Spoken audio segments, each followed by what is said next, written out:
All right, we have one final genre of literature within the Hebrew Bible to look at before we move on to the next section. We have seen that the Hebrew Bible is not really one big book, it's a collection of a lot of books. And there's a lot of different kinds of writing that all got collated together during Babylonian captivity and became the text that we know today. So we've seen that there is history, there are battle chronicles, there's poetry, there's early creation mythology, all sorts of things, legal codes. The last genre that we're going to look at is called wisdom literature.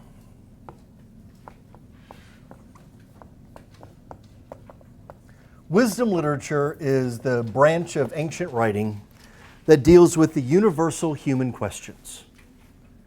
What are some universal human questions? What is the purpose of life? Why are we here? Why are we here? Who created us? Is there anybody out there? Is there anybody out there? Is there a God? How do we know when we found the right person to marry? Questions that all thinking people are going to ask at some point in their life. And wisdom literature does not always answer your questions. Very often it simply helps you explore the question more carefully, fleshing out the details, maybe presenting you with several options, but it helps you think about these questions for yourself, which ultimately we all should do. So you find this in a variety of places. In Homer's Iliad, for example, you have a long story, a long epic with battles and stuff like that. But at the end, there's a wisdom passage. And it occurs after Hector's been killed and his body's been desecrated. And his father, King Priam, sneaks into Achilles' tent to beg for the body of his son back. And Achilles finally relents and regains his humanity and feels compassion for the poor suffering father. And then there's a scene that isn't really germane to the epic story of the Trojan War, but a scene that Homer, the poet, nevertheless felt was important. And he has Priam and Achilles sit down in Achilles' tent, and they drink wine all night, and they cry over all the people that have died in the Trojan War. And they give vent to all their grief over all this suffering. And at the climax of all of this, Achilles leans back in his chair and begins to wax somewhat philosophical. And he wonders, why is it that we have come to your shores and waged so much war? Why have I killed so many brave sons of yours? Why is there so much suffering for the human race? And he muses that, well, up on the doorsill of Zeus, up on his throne, there are two urns with different contents. One an urn of blessings, the other an urn of evils. And the gods mingle these together in the lives of humans. And that's why we have some good times, but also some suffering always seems to accompany it. That's fairly simplistic philosophy, perhaps. But the point is, if even some sword-swinging jarhead like Achilles needs to lean back once in a while and ask himself, what does it all mean? Well, how much more so do you, deeply reflective, well-educated citizens, need to also wonder about these big questions? And that's what wisdom literature helps you explore. Okay? In the Hebrew Bible, there are 3 books that are called the wisdom books. One of them is the collection that we call the Proverbs, which are little short, pithy wisdom sayings, little bits of advice on how to live a more successful life. Neither a borrower nor a lender be kind of thing. That's where we get the word proverbial. Another one is Ecclesiastes, which is the most directly philosophical text of the Hebrew Bible. It's a philosophical monologue written in the voice of King Solomon. It's actually by some priest who lived a few centuries later. But Solomon was famous for his wisdom, so he was an appropriate mouthpiece to use. And Ecclesiastes explores the question of how do you keep life from getting stale and meaningless and repetitive? And the refrain of it is that vanitas, vanitas, omnia est vanitas. Everything is just emptiness, vanity, meaningless. Everything has happened before, it will happen again. There's nothing new under the sun. Why bother working hard when you'll die and some idiot might inherit everything you worked for? What's the point of it all? And Ecclesiastes offers some conflicting advice, but ultimately, if you read into it carefully, you can find some pretty good advice on how to achieve happiness in this life. You want to know what the advice is? Yes. Then read Ecclesiastes. It's waiting for you there. Not doing all the work for you. The third of these is our text for tonight, the book of Job. And the book of Job is a folk tale. It's a wisdom folk tale. And it is a unique book in the Hebrew Bible for a number of reasons. First of all, the book of Job is very, very old. It is an ancient story. There are references in Job that are extremely archaic, several hapaxlegomena. Remember that term that means words that show up one time in the Bible, they're very old, and there's no context outside of that one reference, so we're not sure what it means. So there's several of those in there. And along with being very old, it also is a story that is not really a Hebrew story, at least not to begin with. Job is described as the wealthiest man of the East. And from the Fertile Crescent where the Hebrews are moving their herds, what is east of them? That's west of them. What's the other way? Jordan?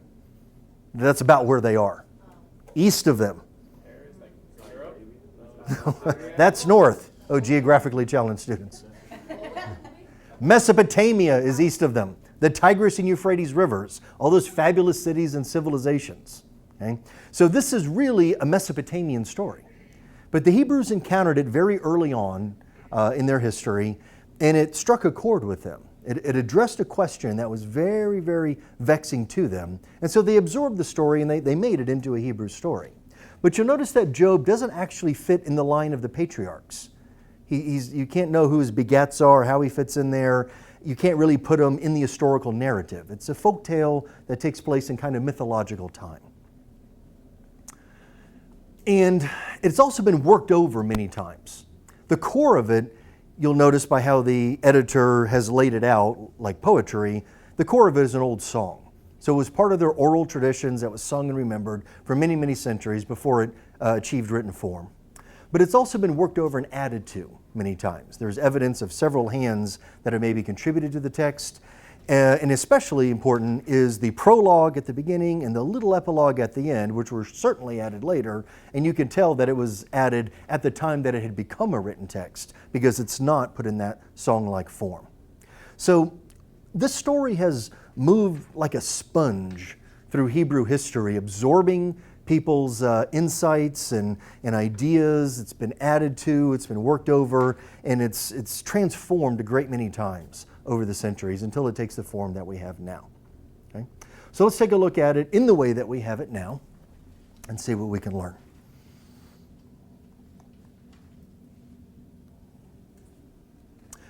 There was once a man in the land of Uz whose name was Job.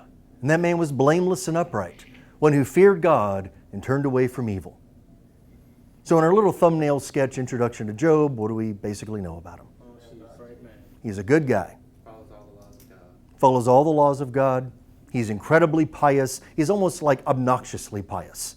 He does everything properly. He sacrifices every morning, and then he offers extra sacrifice on behalf of his kids in case they stubbed their toe and cursed God in their heart and forgot to offer a sacrifice to atone for it. He's just super goody two-shoes. Right? He's the Ned Flanders of the ancient world. All right? So we see that God has rewarded him for his piety in the kind of life that he's led. There were born to him 7 sons and 3 daughters. Why is that the perfect Hebrew family? 7 for the male, number 7. 7 is special, right? And that's a little Babylonian memory there, the 7 that's in it. Because if you have a lot of sons, your name carries on. Your name carries on. Remember, nomads always worry about the bloodline dying out. He has a large family. 10 kids have made it to adulthood. It's a nice big Hebrew family. Most of them are sons. And that's about the ratio that you want. You want the majority to be boys and a couple of girls. If you have all girls, you go broke providing dowries and stuff for them all. And you don't have boys to help work the animals and do the hard work that increases the family's wealth. It's good to have a couple of girls because you marry them off and make political and economic alliances in doing so. But to have mostly boys to help with the work, a couple of daughters, that's the perfect family. Okay? And he's incredibly wealthy. He had 7,000 sheep, 3,000 camels, 500 yoke of oxen, 500 donkeys, and very many servants. That is a ridiculous amount of wealth as measured the way nomads measure it in animals. So this man was the greatest of all the people of the East. And we get this other little detail that also reflects well on Job, on what a good guy he's been and how he's raised his kids. His sons used to go and hold feasts in one another's houses in turn, and they would send and invite their 3 sisters to eat and drink with them. What is the point of that little detail? The point is, you don't have to be nice to your sister in a misogynistic Bronze Age culture like the Hebrews. The fact that these boys invite their sisters to come have dinner with them just means they're really, really nice kids, right? And when you see well-behaved kids, doesn't that reflect well on the parents who have raised them well? Exactly. So I think that's what this does. Okay. And when the feast days had run their course, Job would send and sanctify them. He would rise early in the morning and offer his burnt offerings according to the number of them all. For Job said, it may be that they've sinned and cursed God in their hearts. This is what Job always did. So he's about as good as he can possibly be. One day the heavenly beings came to present themselves before the Lord, and Satan also came among them. And the Lord said to Satan, well, what have you been doing? Okay, wait a minute here. Were you all surprised to see Satan just stroll into a Bible story and start chatting with God? No. Wait a minute. Where's Satan supposed to be in a Bible story? In hell. What's he supposed to be doing in hell? Torturing the wicked. Jabbing them with his pitchfork and stuff, right? What is he doing just strolling into heaven saying, what's up? Okay, well, surprise, surprise, Satan is not who you think he is. How many different names and titles and references do you know to refer to the devil and the biblical tradition? Lucifer. Call him Lucifer. What else?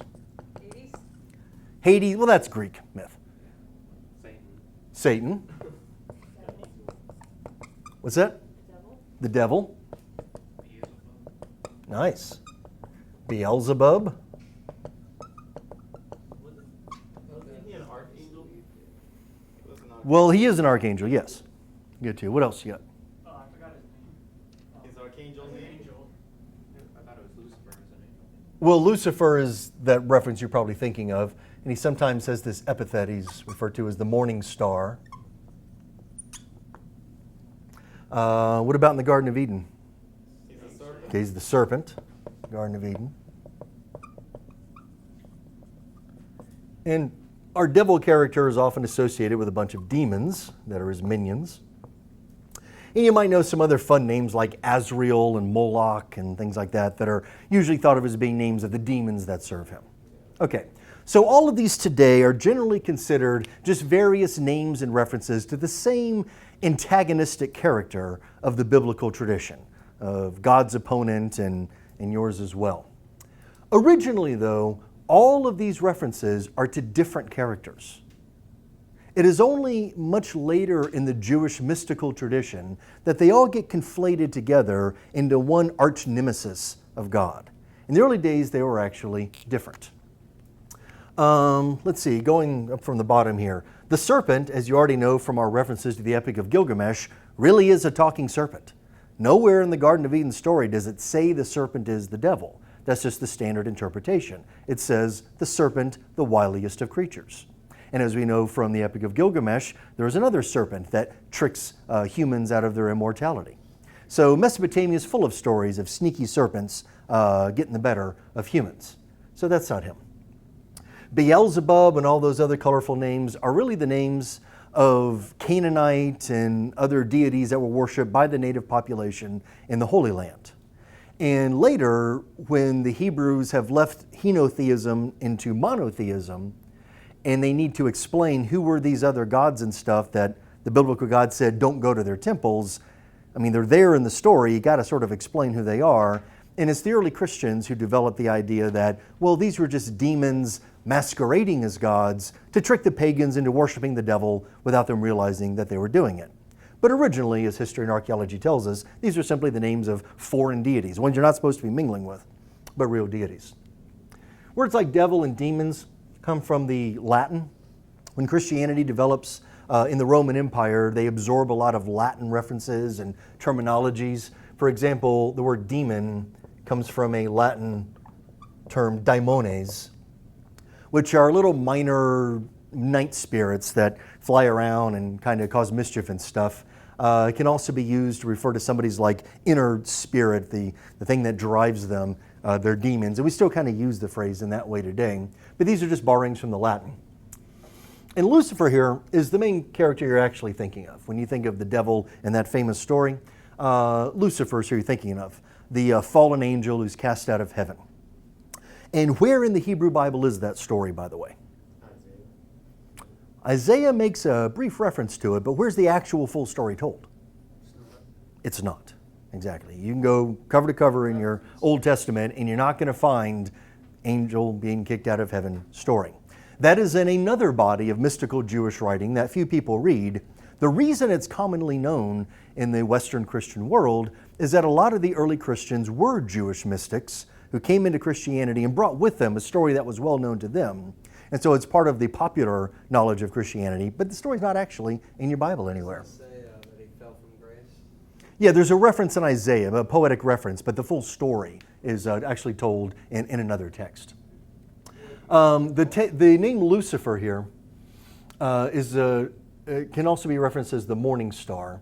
If you look at the root words there, lus means light, and fair, as in the word ferry, means to bear or to carry something.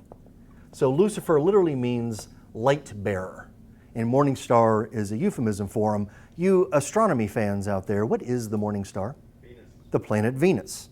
And why is it called the morning star? Well, the Greeks used to be confused about Venus rising in the evening and rising in the morning, Mm-hmm. and they thought it was two different. Right, that was a morning star and an evening star. Evening star. Right, they eventually figured out it's the same thing, but it's not a star at all. What is it? The It's a planet. planet In Venus. fact, Phosphorus is the name of the evening star. Right, now, why do you only see the planet Venus right around sunrise or right around sunset? I missed that in astronomy class. Most likely because the backdrop, like the backlight, like if you're in dark and you have the light behind you, you can see a lot better. I would. Right, when the sun is up, it washes out everything else. But you don't see Venus in the middle of the night either. Because from the perspective of standing on planet Earth, where is Venus in relation to the sun? Well, it orbits around, but think about the order of the planets. East to west. Mercury, Venus, Earth. So Venus is closer to the sun than we are. So from our vantage point, Venus is always in this tighter orbit around the sun. So it's always near the sun as we look at it. Okay? So you only see Venus when it rises before the sun and when it sets after sunset. And that's why it was thought of as the morning, the evening star. It's one of the first bright lights you see at dawn and at dusk. Now, the name Lucifer, which has morning star as this reference, is an indication of possibly where the story came from in the first place. Lucifer is thought of as being this bright, beautiful angel who is then knocked out of heaven for whatever impudence he committed. There's different versions of exactly what got him kicked out. But think about it. The Hebrews would have looked up and seen this bright light that's always a little bit away from the sun. And the sun often is sort of taken as an emblem of your chief deity, and here's this bright light that's always knocked a little bit away from it. Like a little piece of the light has been cast out. So something of this observation, this natural observation, probably led to the development of this story. In any case, that's for another lecture. We are concerned with Satan. And Satan is not his name, Satan is his title. And he is a different character originally than any of these other people. And as you see from the role that he plays in the story, Satan has not been cast out of heaven. In fact, Satan is one of God's most trusted lieutenants. He works for God, and he has a very important job. He is the Satan, and this is a title, not a name. And the title means the adversary. But he's not God's adversary. He's our adversary. Satan is basically God's chief prosecutor. His job is to go to and fro and back and forth on the earth and look for people who are breaking the covenant, who aren't sacrificing, who are cursing God's name, and he brings them to God's attention. So just like if you committed a serious crime, even if there's no one to press charges, the chief prosecutor of the state of Florida will argue the case against you. Satan's job is to go to God's heavenly court and, quote, argue the case against humanity. He basically rats us out to God and tells us all the horrible things we've done. God is the judge, so he decides what to do about it, but Satan's job is to report on all of this. So he's got a very important role. This idea of him being an adversary is probably what in later times got him conflated with these other kinds of characters and with Lucifer. But in the early days, he's actually something very, very different. All right, so to return to our text. One day the heavenly beings came to present themselves. Satan came among them, and he asked, "Where have you come from?" And Satan said, "Going to and fro on the earth and walking up and down on it." And the Lord said to Satan, "Have you considered my servant Job? There is no one like him on the earth, a blameless and upright man who fears God and turns away from evil."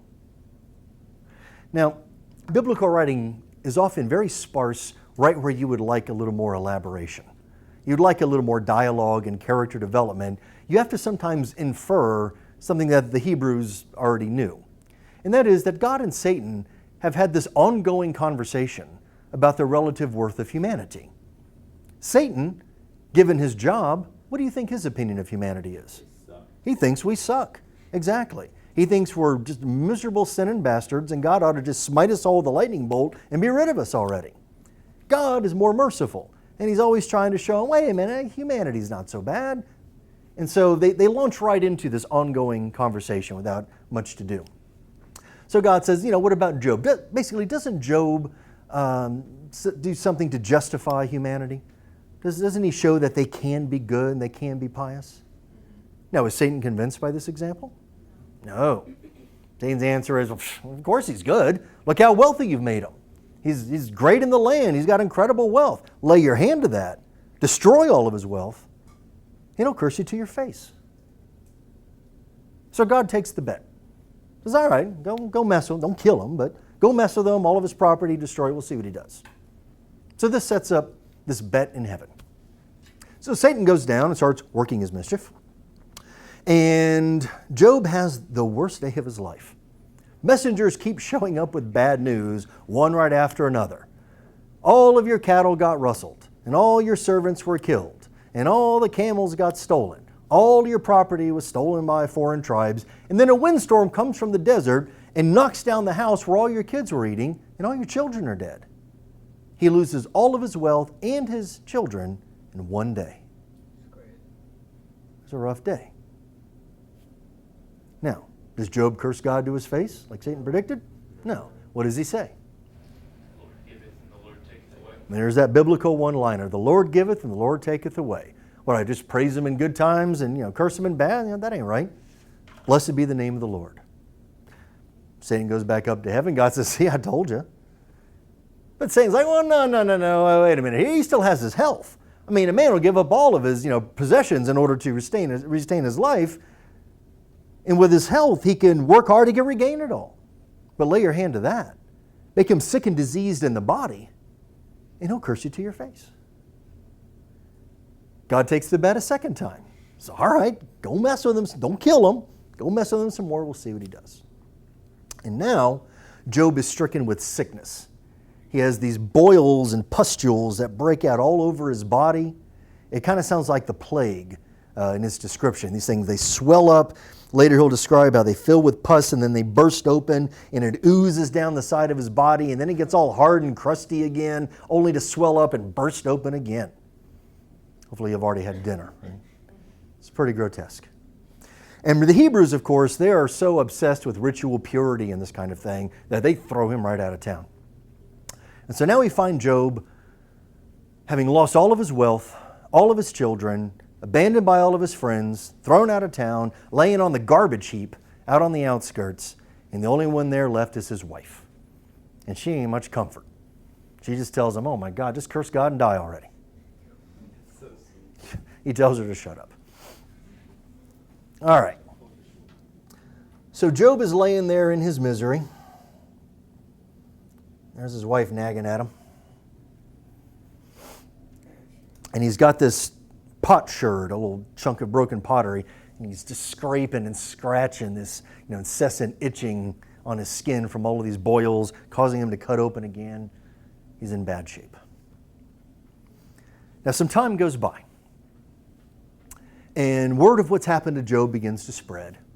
And he has three old friends, back from his youth, he's known forever, who live in other towns, who hear about what's befallen their great friend Job. And so they come to his side, like your old buddies ought to do, to try to comfort him. And the three friends sit down, and when they see the situation that Job is in, they see his condition, they don't know what to say. I mean, imagine seeing Bill Gates, looking like a disease-ridden hobo in the streets. It's like, are you kidding? You had everything. How did you get here? So the three friends sit down, and days go by, and they just know what to say. They're just sitting there quietly. And then finally Job opens his mouth and begins to speak. And you'll notice at that point that the text starts indenting all funky like that, letting you know that here's where an old song is inserted. In fact, the majority of this is an old song. So what we've just gone through is the literary prologue added by some scribe at some point in its tradition, but it wasn't there originally. It originally began right here. And Job says, "Let the day perish on which I was born, and the night that said a man-child is conceived. Let that day be darkness. May God above not seek it, or light shine on it. Let gloom and deep darkness claim it. Let clouds settle upon it." And he goes on and on. At this point, the reading got really difficult, right? Because it's no longer just telling you a story. Now it basically becomes these really abstruse Bronze Age song lyrics that you're trying to interpret. And it's easy to get lost in this imagery. All right, well, we've got to translate this to our own language. When Job is saying, "Let the day perish on which I was born," what is he essentially saying? How would we say that today? I wish I was never born. Exactly. So he doesn't curse God to his face, but his feeling is, if this is my lot after all my work to just suffer like this for no reason, what's the point? I wish I'd never been born in the first place. Certainly you can see how he feels. Yeah. And so he goes on with his lament for a few pages.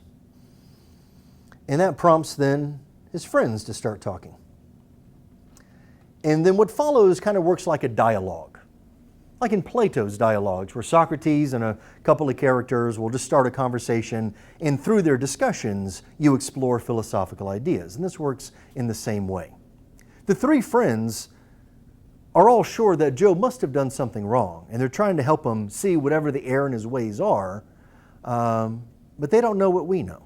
And Job doesn't know it either. All right. Incidentally, have you figured out the wisdom question being explored here? What is it? Why do bad things happen to good people? Exactly. That is the central philosophical dilemma. Why do bad things happen to good people? There's a famous book written several decades ago with that title, but Job is one of the earliest books that explores that question. So friend number one speaks. Eliphaz the Temanite answers, "If one ventures a word with you, will you be offended? But who can keep from speaking? See, you've instructed many. You've strengthened the weak hands. Your words have supported those who are stumbling, and you have made firm the feeble knees. But now it has come to you, and you're impatient. It touches you, and you're dismayed. Is not your fear of God your confidence, and the integrity of your ways your hope?" Okay, so in this opening stanza, what's he basically saying? Why have you given up? Why have you given up? You've always, supported other people when they were suffering and given up. You've always, given them the confidence-building speech. Now it's time for you to do the same for yourself. Why are you giving up so easy? And then he gets to his real point. "Think now, who that was innocent ever perished? Or where were the upright cut off? As I have seen, those who plow iniquity and sow trouble reap the same.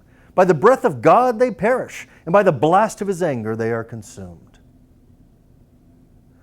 So according to Eliphaz, how does this world work? You reap what you sow. Innocent people don't get persecuted. Yeah. Innocent people that do the right thing, they do well in life, God takes care of them. The bad and the wicked people, they're the ones that get destroyed. And that's how God runs the world. Has that been your experience? No? You're skeptical? Are you telling me that you've known really good people, and for no fault of their own, really bad things have happened to them? And you've also known just horrible, miserable bastards that God should have checked out of here a long time ago, and they continue to prosper and do well? What the hell? Why does God let that happen? Well, that's the question. If God is all-powerful, and God is good, and He asks us to be good, then why do bad things still happen to good people? And there's no easy answer to that question. But this is going to explore it. Eliphaz is sure that he's done something bad, and he basically, tells him, fess up, tell us what you did.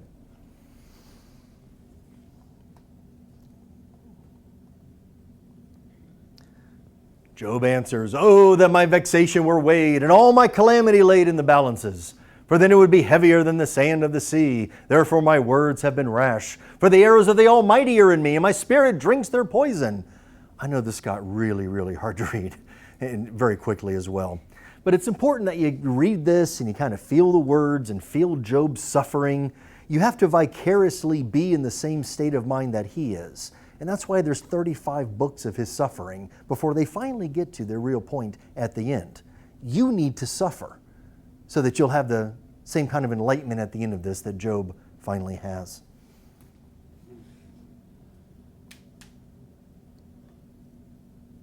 All right. At Job 7, he begins a little soliloquy about the nature of our lives. Do not human beings have a hard service on the earth? Are not their days like the days of a laborer, like a slave who longs for the shadow, like laborers looking for their wages? So I am allotted months of emptiness, and nights of misery are apportioned to me. When I lie down, I say, when will I rise? But the night is long, and I am full of tossing until dawn. My flesh is clothed with worms and dirt. My skin hardens, then breaks out again. And that's a description of those pustules that keep swelling up and bursting and oozing down them. Remember that my life is a breath. The eye will never again see good. The eye that beholds me will see me no more. While your eyes are upon me, I shall be gone. We live a short time, we suffer, we're gone. What's the point of all this?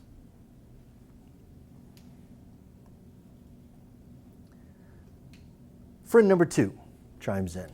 Bildad the Shuhite answers, "How long will you say these things, and the words of your mouth be a great wind?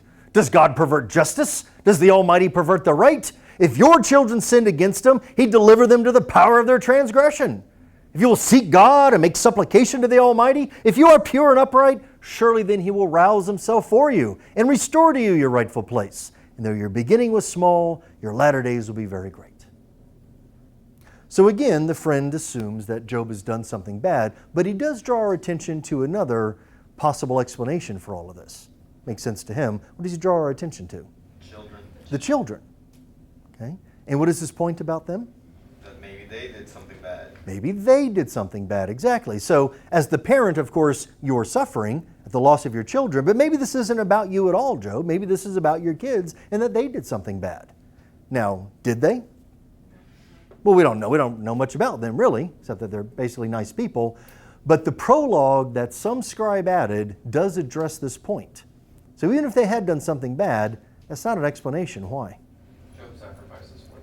Exactly. Job has been making sacrifices on behalf of his kids. And you can probably see now why that little detail got added by the writer of the prologue. Without that, you could just conclude, oh, it was the kids, that's right, life is fair, God is easy to understand, and you get an easy way out of the dilemma. You don't get an easy way out of this. And so that prologue keeps you from having a cheap exit from the philosophical question. So we know they didn't do anything wrong. And besides that, we know why this is happening. God and Satan are having a bet in heaven. Job never finds this out, by the way.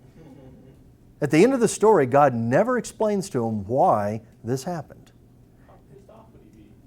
Well, I imagine he'd be pretty pissed off, but at least he would know why. But why is it important, if this is going to be a reflection of universal questions, a wisdom poem, that he never knows why this is happening? God shouldn't be gambling. Real people are never going to get that answer. Because real people don't get that answer.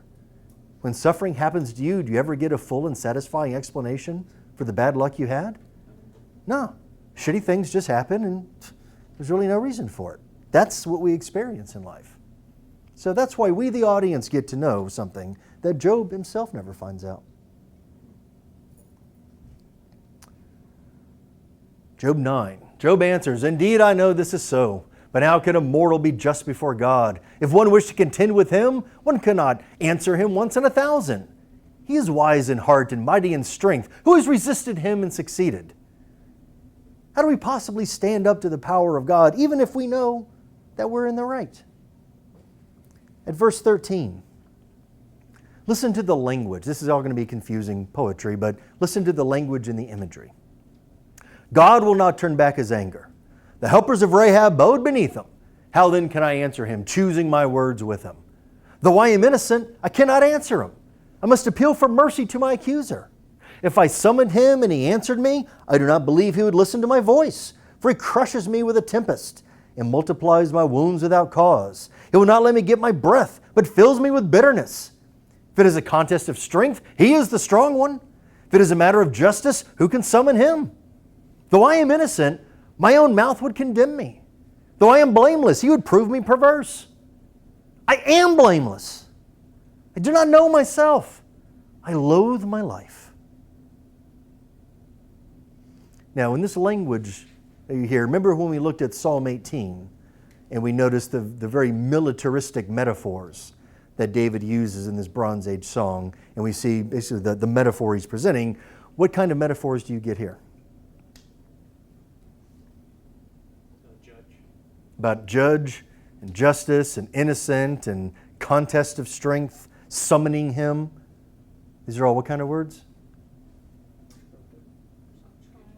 Trial words, legalistic words. This is courtroom language. And of course, God is the judge of the cosmic court. All right, so based on this, what do you suppose Job would at least want God to do for him if he's got to suffer like this? Well, early on he says to kill him, but with all this referencing to a legal procedure, what do you think he really wants? A trial, a fair trial. Let her know what the charges against him are. He's never been told what he's done. He's been administered a punishment without a trial, without even knowing what he's being punished for. At least explain it to me and give me a chance to defend myself. But then he bemoans the fact that even if I did have a chance in God's court, how am I going to win an argument against him? How am I going to out-argue God? Or, mentioning of like contest of strength, we're talking about, trial by, combat and ordeals and, ancient methods of finding innocence or guilt. I loathe my life. It is all one, therefore, I say. He destroys both the blameless and the wicked. When disaster brings sudden death, he mocks at the calamity of the innocent. The earth is given into the hand of the wicked. He covers the eyes of its judges. And if it's not he, then who then is it? So here Job gets to the most pointed accusation he will make at God. He never does curse him to his face, but he does accuse God of something. And what is he essentially accusing him of?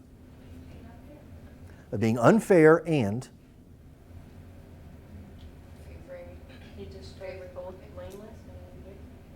he mocks at the calamity of the innocent. He's laughing at the suffering. Yeah. He's basically accusing God of not caring about human suffering. The world you run is not fair. The wicked do well. The good suffer. And you don't give a damn. And that's about as pointed as his accusations are going to get. And we're only at book 9. Yeah. Is that him cursing his name though? Not exactly. He doesn't curse God to his Like face. pushing the line. But this is a little more than God's going to tolerate. The dialogue's going to go on for a while. My days are swifter than a runner. They flee away, they see no good. They go by the skiffs of reed, like an eagle swooping on the prey. Imagery that I know is hard to follow, but just make sure you feel the suffering. Job 10, I loathe my life. I will give free utterance to my complaint. I will speak in the bitterness of my soul. I will say to God, do not condemn me. Let me know why you contend against me.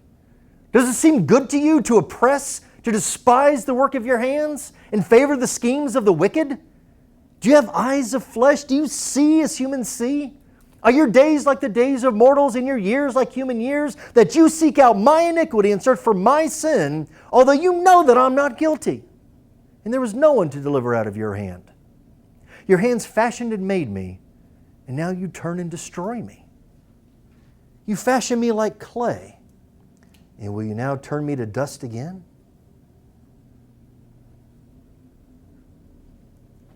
Let's translate this into our language. What's his complaint here? Why would you create me if this is my judgment? Like, why would you create me in the first place? Exactly. Bingo. You created me just so I can suffer? What is up with that? Good. Friend number 3 hasn't chimed in yet. Zophar the Naamathite answers. Should a multitude of words go unanswered? Should your one full of talk be vindicated? Should your babble put others to silence? And when you mock, shall no one shame you? For you say, my conduct is pure, and I am clean in God's sight. But oh, that God would speak and open his lips to you, that he would tell you the secrets of wisdom. For wisdom is many-sided. Know then that God exacts of you less than your guilt deserves. Merciful. Gotten away with a lot already. Yeah, he's also suffered a lot. What guilt? What was he guilty of? We know nothing. We know why this is happening, although he never does know. Now, quick sidebar discussion. Later, this Hebrew story becomes part of the Christian Old Testament. And from the point of view of Christian theology, there's also other ways of looking at this. In that line, know then God exacts of you less than your guilt deserves, how does a Christian maybe read that? Merciful. That what? Merciful. God is merciful. He's being merciful. I mean, we know he didn't do anything wrong, but what's he still guilty of anyway? Humans have Original innate sin. Original sin, there you go. The idea that we're all guilty of original sin, none of us deserve to be saved. It's only God's mercy that decides to save some of us. And that is a satisfying explanation of what's going on for a Christian, but that doesn't really help Job. As we'll get to a little later in the course, we'll realize that the concept of original sin is not really an ancient Hebrew concept. The story of the Garden of Eden is an etiology that explains why there's suffering in this world and why God seems angry at us. But the original sin idea, as Christians understand it, was formulated by St. Paul a couple of decades after the time of Jesus. And so it's not really a satisfying answer in the historical context in which we are looking at this.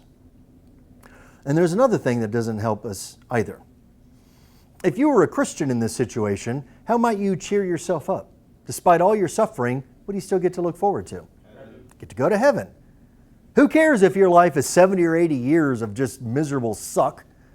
Just stand up, be stoic, endure it. Don't curse God's name, and when you die, you'll go to heaven, and you'll have eternity in paradise. That's still a pretty good deal, isn't it? 70 years of misery for eternity in paradise? That's a pretty good trade-off. Is that any comfort to Job? No. Why not? Because they don't have heaven and hell.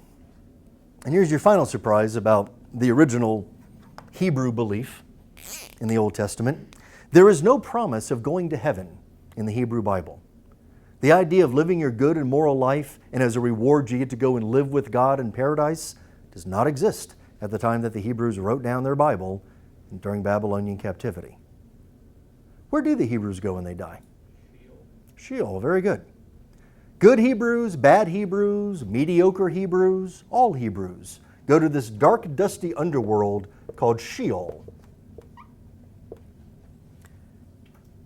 Sheol isn't hell.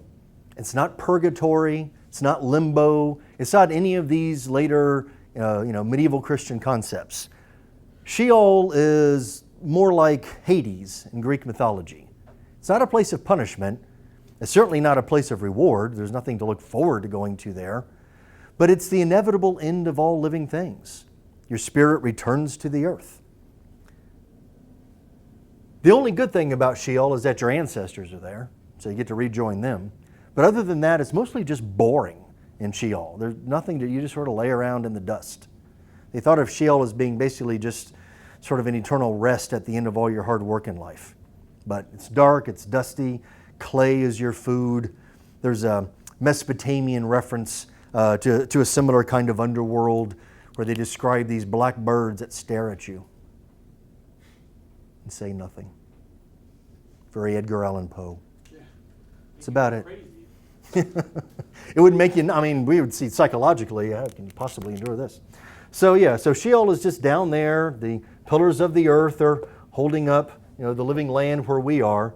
It's just the inevitable end. Not only do all human souls go there, but the souls of animals apparently go there as well.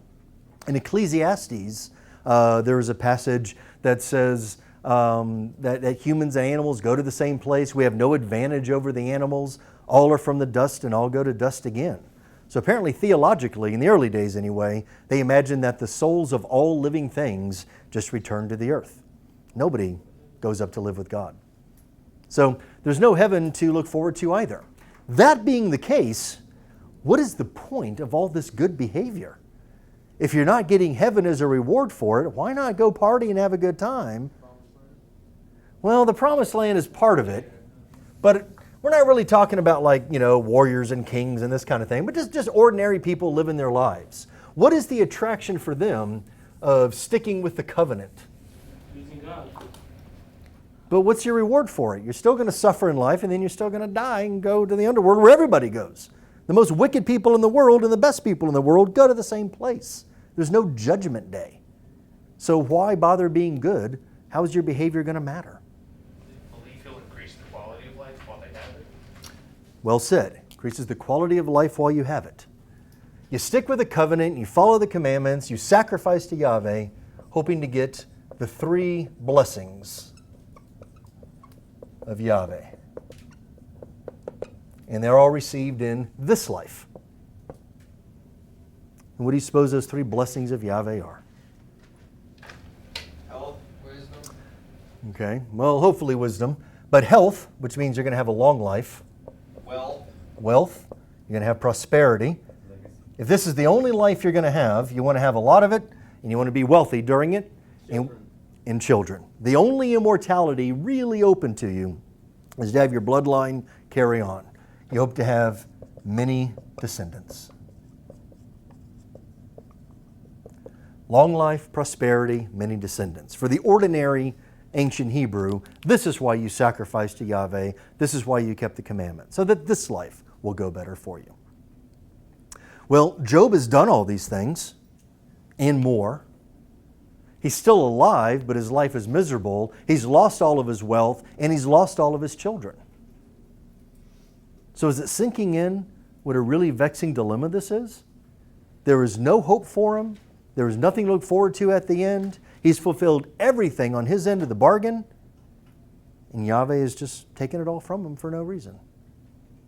Why is life like this sometimes?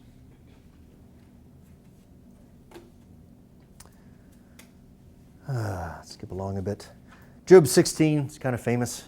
He calls all of his friends miserable comforters. Thanks for the cheering up, guys. And he starts just chewing them out. All right.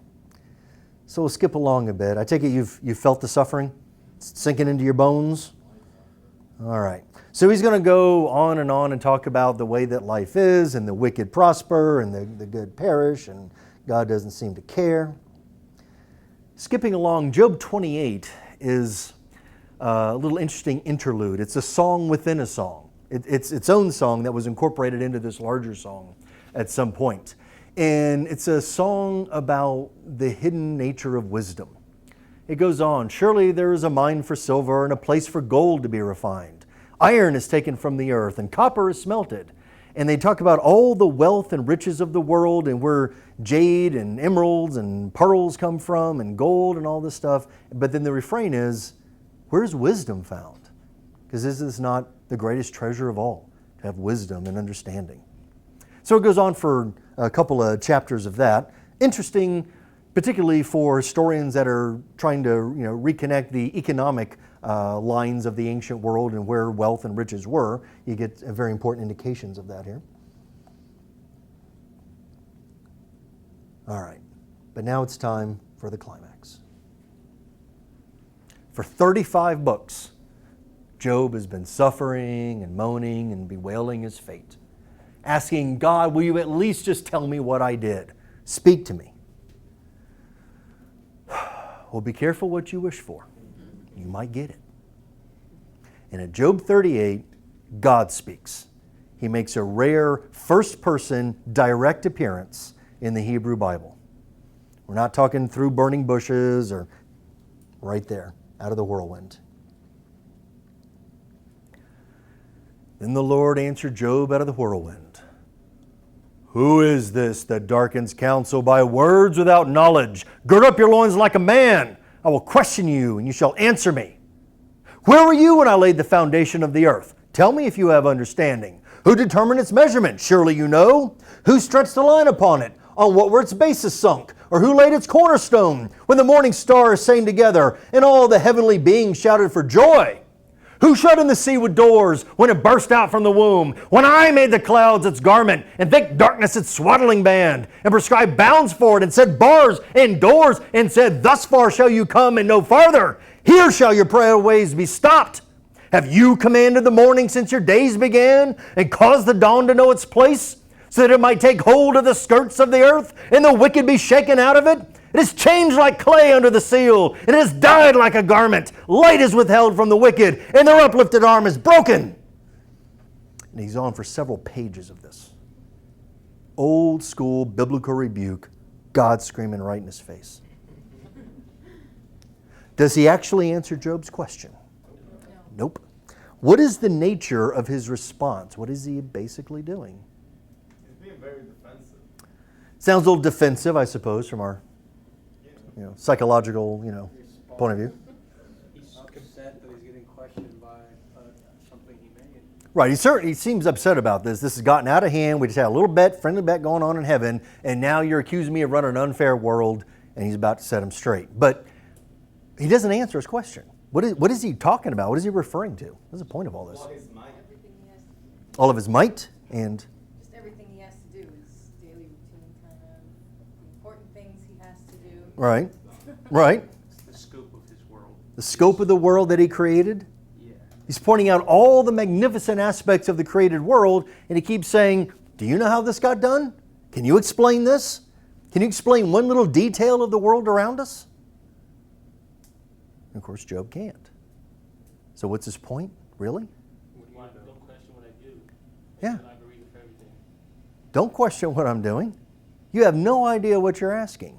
You puny, puny little mortal. You insignificant worm. How dare you put these questions to God when you can't explain one detail of this world that I made? Who are you to ask me these questions? Now, after a couple of chapters of this, how do you think you would feel? Job or God? Or Job. You'd have bricks in your shorts is how you'd be feeling, right? You'd be terrified. Oh, yeah, that was one of So Job is certainly terrified at this point. What would you say to God after 2 chapters of him screaming in your face? Sorry, dude. Right. I'm so sorry. Now, you're going to be making a really hasty apology. But what are you still thinking inside, under your breath? You didn't answer my question. Didn't answer my question. Still ain't right. I ain't doing anything wrong, big bully, but what am I going to do about it, right?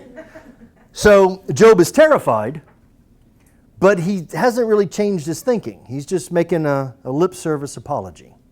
God apparently knows what he's thinking, and again, you have to infer this from his response. So Job answered the Lord, see, I'm of small account. What shall I answer you? I lay my hand on my mouth. I've spoken once, twice. Sorry. All right. And then God answers again. He's not done with them. Then the Lord answered Job out of the whirlwind. Gird up your loins like a man. I'll ask questions and you will answer. Will you even put me in the wrong? Will you condemn me that you may be justified? So God knows what he's thinking. You're still thinking that I'm being unjust and unfair. You've not been shaken to the point of a higher awareness. So he's going to go on for a few more pages. Have you an arm like God? Can you thunder with a voice like his? Deck yourself with majesty and dignity. Clothe yourself with glory and splendor. Pour out the overflowings of your anger and look on all who are proud and abase them. He goes on, and then we get to Job chapter 40, verse 15, which has been a very intriguing reference for people for a long time. Look at Behemoth, which I made just as I made you.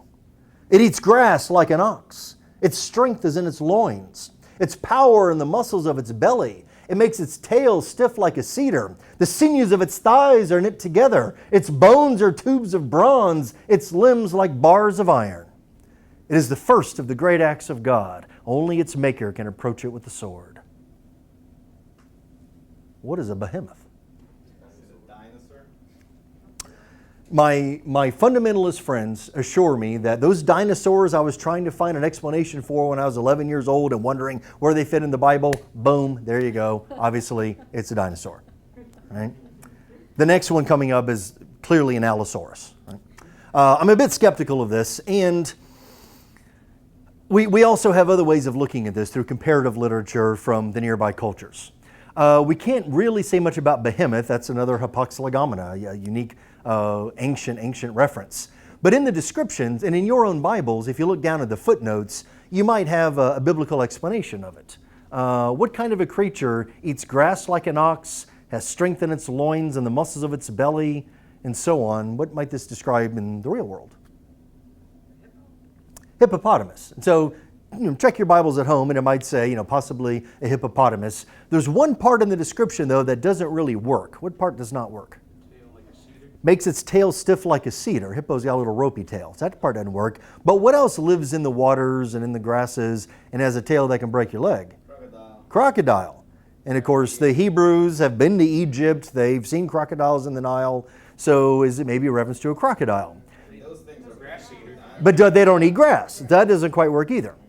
So all of those kinds of answers are the leftovers of 19th century archaeology that tried to find just rational explanations for all this stuff in the Bible. Nowadays, rather than trying to explain it away, we just accept that we're being referred to these primordial monsters that were part of the early mythos, and that's really the only explanation you need. We're simply looking at these tremendous mythological monsters. So I assume this story is prior to the flood, or behemoth. Well, see, that's the thing. You're trying to put like a modern historical chronology on the stories and make it fit. You're asking modern questions of an ancient text. And as we spent weeks talking about, it's fruitless. They're Bronze Age sheep herders. They're not going to explain dinosaurs. They're not going to, explain astronomy. If your car breaks down, you need to get a Chilton's guide, not turn to Deuteronomy to figure out how to change a carburetor out. They talked about what they needed to talk about for their people at the time. It's our job to just get into their world. And really, you can't place this story in the chronology at any point securely. It's this one story that's kind of just floating there and taking place in mythological time. But, it's exploring a philosophical question. That's all it needs to do. At chapter 41, we have another curious monster. Can you draw out Leviathan with a fishhook? Or press down its tongue with a cord? Can you put a rope in its nose or pierce its jaw with a hook? Will it make many supplications to you? Will it speak so? And he goes on. Now, Leviathan is another one of these strange, unique words. But here we have something from the nearby Mesopotamian culture to compare it to.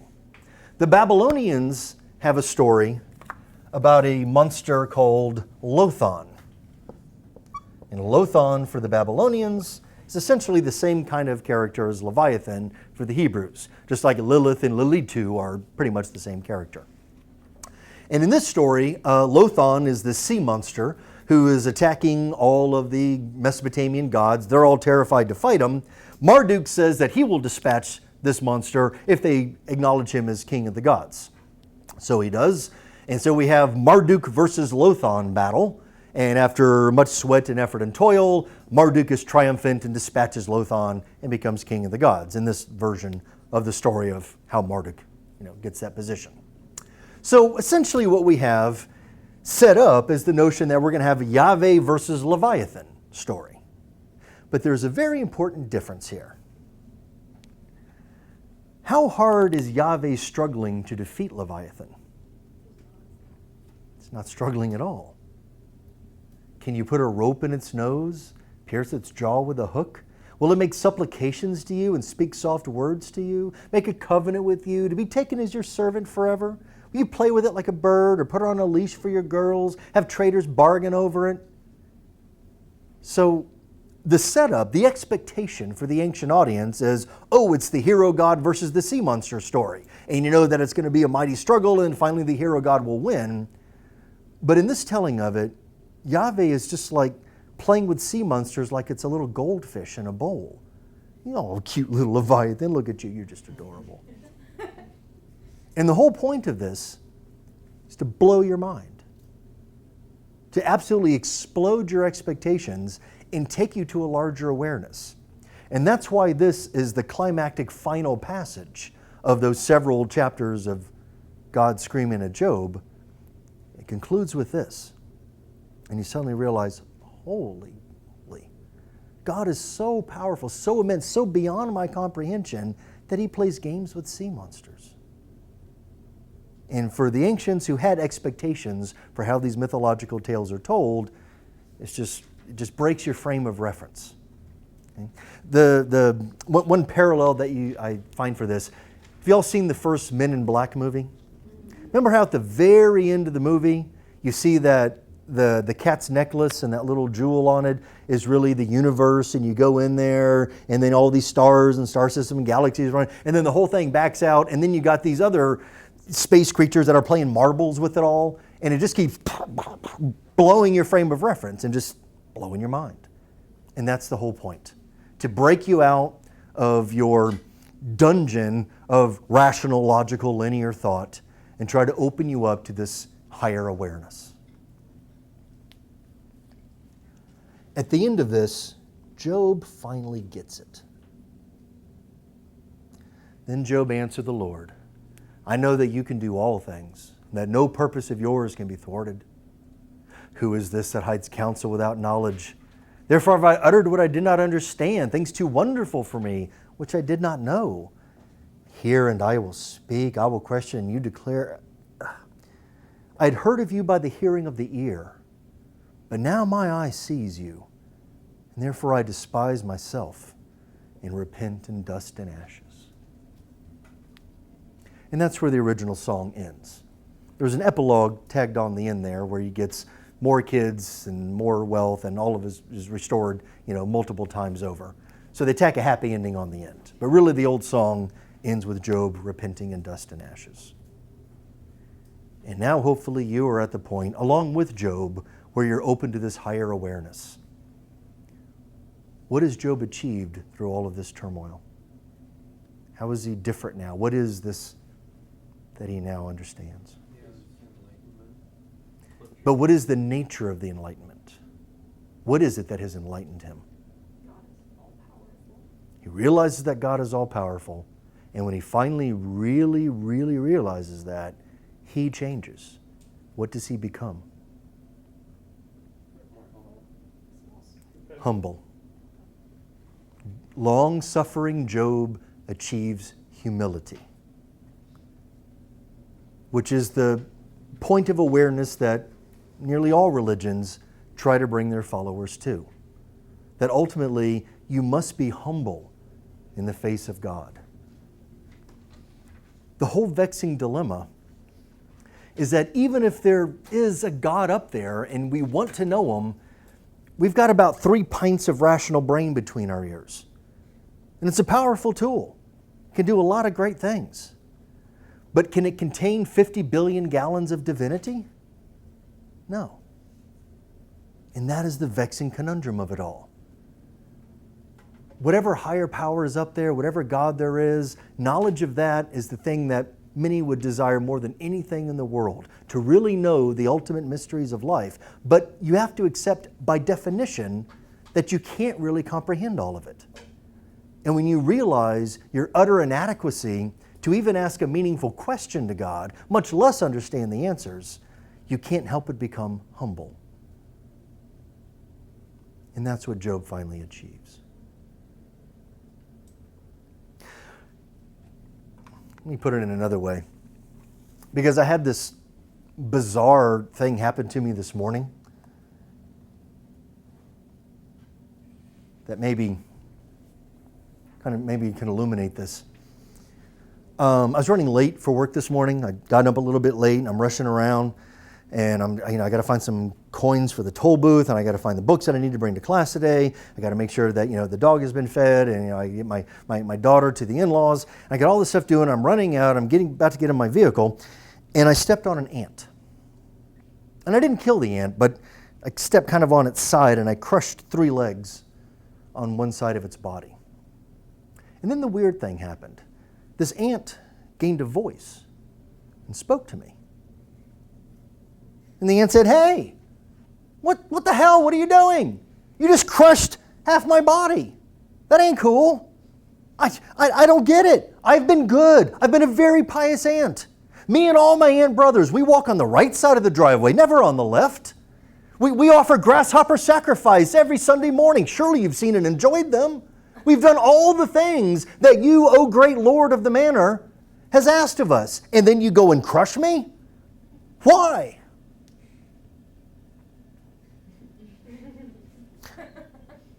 What do you think I said to this aunt? I'm in the Russell, man. Get out of my way.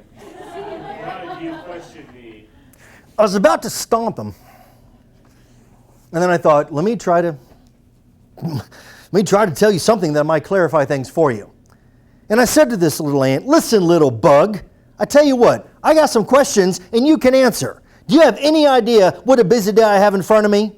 Tell me if you have understanding. Can you tell me how many quarters I'm going to need for the toll booth? Do you know what time my faculty senate meeting is today? Do you know how long I'm going to have to drive in traffic? How many idiots will cut me off that I will have to refrain from murdering? How many students will I throw out of faculty parking before Dr. Brooks finds his parking space? Any bug that wants to argue with Dr. Brooks, you will now answer. That ant shut the hell up. He had nothing to say after that. I think I taught him some humility. And folks, if there is a God up there, by definition, this God is going to be further above us than we are above the bugs in our yard. And if that little ant's question seemed ridiculous to me, born from some limited perspective that has no grasp of the complexity of my life, how much more absurd do our rational questions seem to God? That's humility. So Job doesn't get an answer, and you know what? You don't get an answer either. Welcome to religion. Yes, sir. It's funny because in the Bible, there's actually a scripture that says the foolishness of God is man's wisdom. So it kind of sums up all of this that we're talking about, I believe. Maybe so. All right.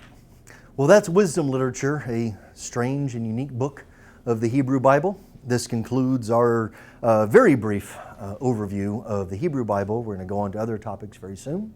But if you found any of this intriguing, I encourage you to explore more detailed courses when you get to the university. Any good university with a Department of Religion will allow you to study this further, or maybe even go on to graduate school and seek it out.